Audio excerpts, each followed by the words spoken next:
Greetings, inferior minds. I am Dr. Sheldon Cooper, BS, MS, MA, PhD, CD, and today we shall be reviewing Transformers Legacy United Origins Wheeljack. A figure so nostalgic it nearly fried my synaptic responses. That was probably radiation from your laptop. Hello, Dwight Schrute, Assistant Regional Transformer Reviewer. And before Sheldon tries to claim intellectual dominance, let me say this. Wheeljack was literally the first Autobot we saw in G1. That makes him the Alpha Autobot. Bow to your mechanic overlord. Incorrect. While Wheeljack appears first, he is not the first chronologically, which is obvious if you follow the Cybertronian historical archives, or if you've ever heard of continuity. Continuity is for cowards. I prefer raw power and coolness. Wheeljack throws wrench-shaped bombs. Case closed. Buckle up, people. It's going to be a long review. Okay, we're looking at the box, and immediately I love this. The artwork on the front is slick, Cybertronian hieroglyphics, Wheeljack speeding through the glowing blue neon wastelands of what I can only assume is pre-war Cybertron. If you had functioning retinas, you'd notice the texturing on the packaging implies a sleek, techno-industrial style, clearly referencing the data glyph patterns from War for Cybertron. Very sophisticated. Sure, Sheldon. Let me just call up Teletran 1 to decode your smugness. Please do. I speak fluent Cybertronian and sarcasm. Oh look, inside the box we have Wheeljack secured to a cardboard shell. Unlike you, Dwight, he's well structured. Bazinga. He also comes with a blaster that is blaster effects ready, 2 drill pods, and no twist ties. You hear that, Hasbro? No twist ties. Finally, a win for people with actual muscles. Let's talk plastic. Wheeljack's body is molded in that creamy off-white classic pre-Arth mode. There's gray, green, and neon teal highlights. Straight up cyberpunk Autobot. And unlike your fashion sense, his color layout is balanced. Now, articulation, head is on a ball joint, shoulders on hinges, full bicep swivel, elbows bend nearly 90 degrees. Hips are ratcheted, ankles have tilts. Impressive.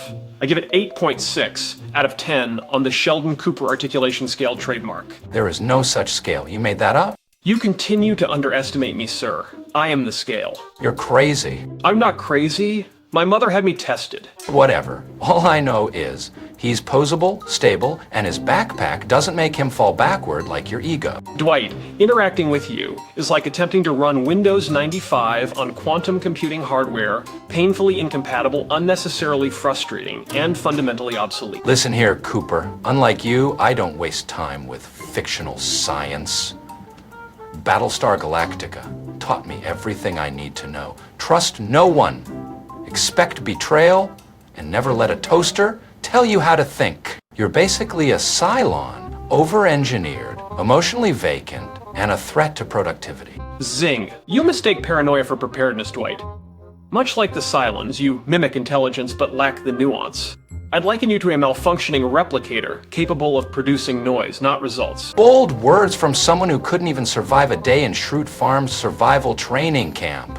I once went a week without speaking to another soul, except for a bobblehead. I thrived. You would have cried by day 2, probably over your broken Wi-Fi. Highly unlikely given your implausible scenario. I would much rather be isolated entrenched in my own thoughts, rather than deal with you Neanderthals on a day-to-day basis. Unlike you, I don't require constant stimuli. My mind is a fortress, a Vulcan temple of logic.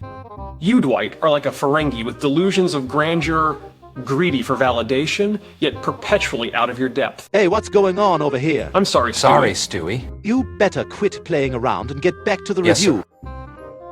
Don't make me come back in here, or you'll regret it. My sincerest We'll finish of it right apologies. away. All right, while these guys figure out what's going on, let me get in and give you my little 2 cents of this figure right here. It is a pretty cool figure of Wheeljack, and yes, it is the 3rd and final one to the series of the original G1 pilot episode, Transformers. It's really cool. The only issue I got with it is all the paneling in it. It's a lot of panels to make a big box. That's pretty much what it is, but nevertheless, it is still a very cool figure, and I'm glad I actually got him. But guys, let's go ahead and let's get back into this review. The Transformers will return after these messages. If you want to hear music from a box like this, here's a high band blaster that you wear on your wrist. High band blaster. And would you look at this watch? Who would ever know? It can change into a robot radio. Robot radio. Carniform non-radio watch is also available. Inviceptor Jet, Excalibur Gun, Scorpia, Autochron, Autoceptor, Kaltor, and the Robot Time Machine. Each sold separately. We now return to the Transformers. Now let us transform him.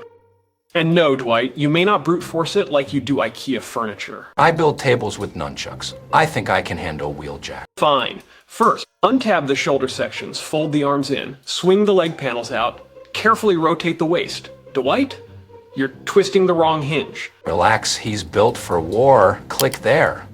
Boom, alt mode. Nailed it. Dwight, your problem-solving strategy is as flawed as your understanding of basic astrophysics. You're applying beat farm logic to a system that requires actual intelligence. Frankly, I've met Roombas with more deductive reasoning. Somehow, despite your barbarism, yes, this Cybertronian van mode is efficient, futuristic, boxy, with a translucent windshield and perfectly molded rear thrusters. It's the Tesla of Cybertron with weapons. Oh, please.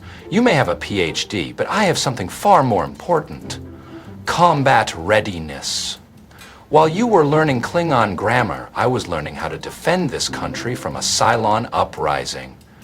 And guess what, Sheldon?